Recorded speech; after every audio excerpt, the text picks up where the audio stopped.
Welcome back. Americans head to the polls on Tuesday to elect a new president. Who will it be? Former Secretary of State Hillary Clinton or New York businessman Donald Trump? For this part of the show, we're joined by Peter Kuznick, co-author of The Untold History of the United States and director of the Nuclear Studies Institute at American University. From Boston, Peter Galbraith was the U.S.'s first ambassador to Croatia and recently ran for governor of the U.S. state of Vermont. Thanks to both of you. Ambassador Galbraith, let me start with you. We just heard from Congressman Ron Paul there, who says that no matter who wins on Tuesday, there's very little difference between them, that on the major policies, things like foreign policy, things like the economy, etc., both parties are pretty much on the same page. Do you agree? Not at all. In many ways, this is the most consequential American presidential election in a generation.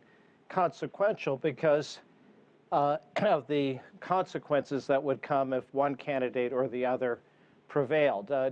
In terms of foreign policy, for example, Hillary Clinton will continue what President Obama has been doing. But Donald Trump has said that on day one, he'll rip up the Iran nuclear deal without having any alternative strategy. He's promised a border conflict with Mexico, building a wall, trying to make Mexico pay for it. He will take on China on trade. He says he'll rip up the NAFTA trade agreement. And he's, remarkably for a Republican, he's refused to criticize Vladimir Putin, the leader of Russia. He said that Crimea is properly part of Russia. He seems to go along with what Russia's doing in Ukraine. So in terms of foreign policy, it's a huge difference. In terms of economic policy, I listened to Ron Paul talk about deficits, but Hillary Clinton will continue the policies of President Obama that have led to increased employment and shrinking deficits. Donald Trump is proposing the largest tax cut in American history, which undoubtedly will lead to an enormous increase in the deficit, much as President George W. Bush's tax cut in 2001 took the Clinton surplus and made it into a multi-trillion-dollar debt. Peter, this is being called one of the most important elections in the history of the United States. Do you believe that? I do. I agree with Peter much more than I agree with Ron in terms of the significance of this election. I think you've got a choice here. It's an unfortunate choice, an unpopular choice. But on the one hand, you've got Donald Trump, who really is potentially a madman. On the other hand, you've got Hillary Clinton, who is a reasonable person, but she's a warmonger. It's very hard to find a war that Hillary Clinton hasn't supported. So she's very militaristic, she's very hawkish. But to have Donald Trump's finger on the nuclear button is a risk that we cannot take. As Peter was mentioning, he wants to tear up one of the most positive things of the Obama administration, the Iran nuclear deal. He said that he supports nuclear proliferation for Saudi Arabia, Japan, South Korea. He said that what's the point of having nuclear weapons if we can't use them? Implicitly suggesting that he will use them, and he has explicitly said he wants to use them against terrorists if they attack us. So this is a man who I think is much too unbalanced. Hillary Clinton says a lot of things that I don't agree with, but she's a much safer choice and much more reasonable. I get the point there, Peter. I mean, as you say, unbalanced. We've heard him being called unhinged, and you've just called him a madman just now. But what explains then the support that he's getting from so many people in this country? I think that, as Ron Paul was saying, people are looking for scapegoats. And they're looking for easy solutions and easy answers. People are angry in this country. You have to realize that since 1973, the standard of living has gone down. Since 1973, people are worse off economically than they were. This is a long period of time. People are hurting. They do want better jobs. They do need higher wages. They want security. They want more opportunity for their kids. The problem is that they're looking for answers in the wrong way. And it's easy to scapegoat people. It's easier to say that it's the Mexicans or the Latinos or the immigrants or the African Americans. I mean, it's easier to do that than to come up with real serious solutions. Even Ron Paul's solution, I think, was not a serious one. He calls for less government I think the answer to our economic problems is to have more government. We should look back to the 1930s, not back to the 1980s. Okay. Ambassador Galbraith, this election campaign, or the campaigns, I should say, has shown us, or rather reinforced something that we've known already for a long time, that the United States is a very divided country.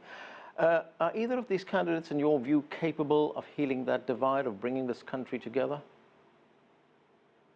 Well, I think Hillary Clinton is capable of bringing the country together, but she may not be able to do it because of the obstructionist tactics that the Republicans have adopted in the Congress, which they did during the presidency of Bill Clinton and during the presidency of Barack Obama. There are ones who are now talking about making sure that Hillary Clinton doesn't get to choose a single justice on the Supreme Court, even though there's a vacancy. So,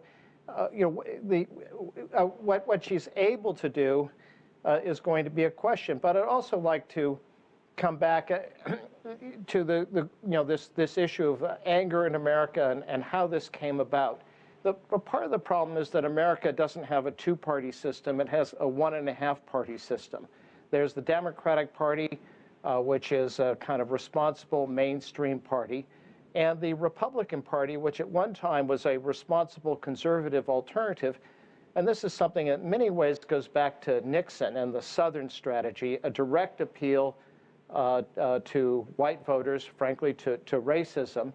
It has adopted a strategy from '68 on of anger combined with increasing conservatism, so that in the debates in 2016, among the Republicans, Donald Trump was actually the only candidate who was in favor of the progressive income tax, the idea that if you make more income, you pay a higher percentage of your income.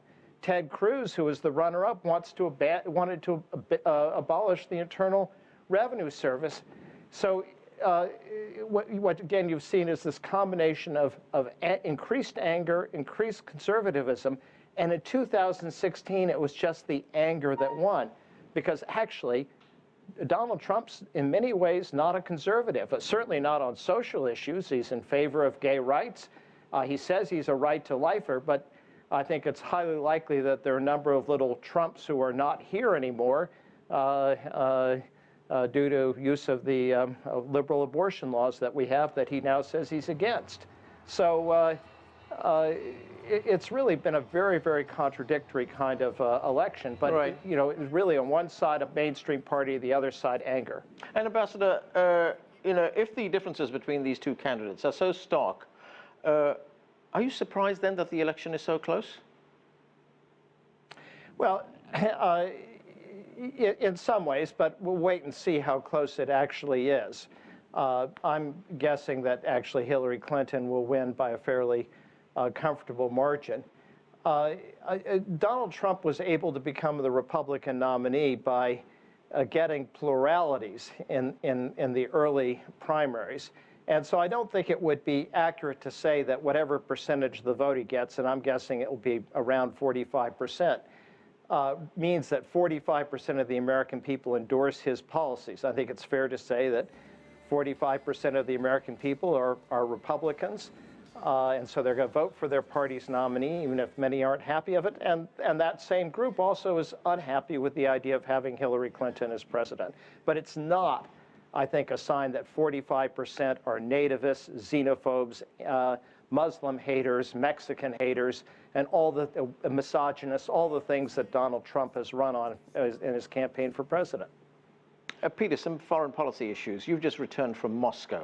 Yes. Russia has been front and center during these election campaigns. The Russians, and particularly President Putin, have been accused of all kinds of dirty tricks during this election. What do the Russians think of all that? Well, it's interesting. My Russian colleagues tend to support Donald Trump. They see the things that he's said about potentially improving relations between the United States and Russia, and they see the hawkish confrontational things that Hillary Clinton has said, and they believe it.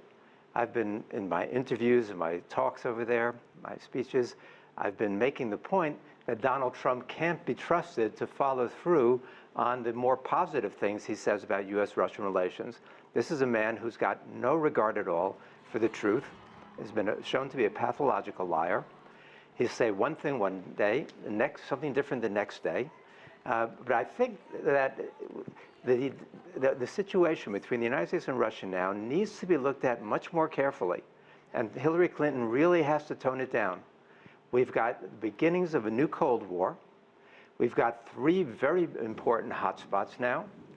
The possibility of war between the United States and Russia is closer now than it's been at any time since the Cuban Missile Crisis of 1962. And so you've got now this mobilization of NATO forces and Russian troops in the Baltic states of Poland. You've got the crisis in Ukraine. You've got the situation in Syria. Hillary Clinton has called for a no-fly zone in Syria. General Dunford, the head of the Joint Chiefs of Staff, has said if we impose a no-fly zone, that's going to mean war between the United States and Russia and the United States and Syria. This is very, very serious right now. And I don't think, unfortunately, there hasn't been a lot of attention paid to that in the U.S. election. In Russia, it's all over the news. This is the dominant thing. People are scared, very seriously scared, about the possibility of war. And so this has got to be addressed seriously. Ambassador Galbraith, what's your view on that? After the election, do you see whomever becomes president toning down the rhetoric against Russia? Well, first, I'd say it's been a rather extraordinary campaign in which you've had a Republican describe Vladimir Putin, the president of Russia, as as a wonderful leader, as somebody that he wishes to be close to, and that he's in favor of dissolving NATO. If a Democrat had said such a thing, the Republicans would have been all over it as somebody who was weakling, unpatriotic. But that said, I think that we do need to have better relations with Russia. The reality is that if we're going to deal with global problems, we need Russian cooperation. We would not have achieved the Iran nuclear deal if the Russians hadn't supported sanctions, if they hadn't been part of the negotiating process. We aren't going to be able to deal with North Korea without the Russian involvement. And we need to come to a political solution in Syria, and Russia is well positioned to help given its close relations with the Assad government. It isn't, there isn't going to be a solution in Syria with the opposition or the rebels taking Damascus. It isn't going to happen. The only thing that will happen without a political settlement is this war will continue year after year with tens of thousands of Syrians dying and tens or hundreds of thousands of fleeing to Europe. I don't think we're in danger of a war with Russia. I don't think we're back as we were in the days of the Cold War, but I think we have a lot to gain by better relations. Peter, very quickly, I've only got 40 seconds. What are the nuclear policy implications of these tensions between the United States and Russia? I agree with Peter. Nobody's planning for a war. Yeah. But what Khrushchev and Kennedy learned after the Cuban Missile Crisis is that once these crises develop, they can't be controlled. Right now, the Bulletin of Atomic Science has put its doomsday clock at 3 minutes to midnight. The closest it's ever been was 2 minutes to midnight back in 1953. The experts are very concerned that a conflict there will spin out of control. There's a lot of concern also now about the notion of nuclear winter, which people thought was discredited back in the 80s and 90s, right. But now the scientists are coming up with new studies showing that we actually underestimated the risk of nuclear winter, not overestimated it. Okay, Peter Kuznick, Ambassador Peter Galbraith, thanks to both of you for joining us.